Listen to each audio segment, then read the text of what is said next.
তোমার ভাই জানো তো বিয়ের আগে মাঝে মধ্যে আমার লগে দেখা করতে চাইতো। ভাবি কাউর কিছু করো না।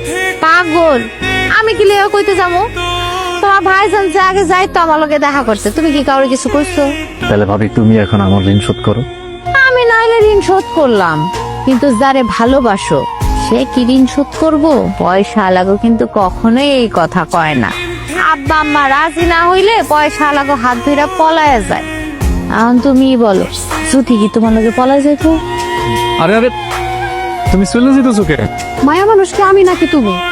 আরে বাবারে, যে আমি ঘর থেকে বাইর হয়েছি অমনি করে ভাবি আর ভাইজান সামনে এসে হাজির। তো তোমার কি পালায় আসন লাগবো? তাহলে বোরকা কইরা আইতা। বেকার মানুষ তো বোরকাই পড়তে হইব। তুমি তো তেজ দেখাইতেছো কেন? আবার তর্কও করতেছো মায়া মানুষের মতো। আরে বাবারে, বেকার পুরুষ মানুষরা মহিলা মানুষের মতোই। এখন আমি হাতে চুরি করে বসে থাকবো, তোমার পোষায়? মায়া মানুষ পোষাইবো কেন? পোলা মানুষ হইছো পোলা মানুষের মতো বাঁচে।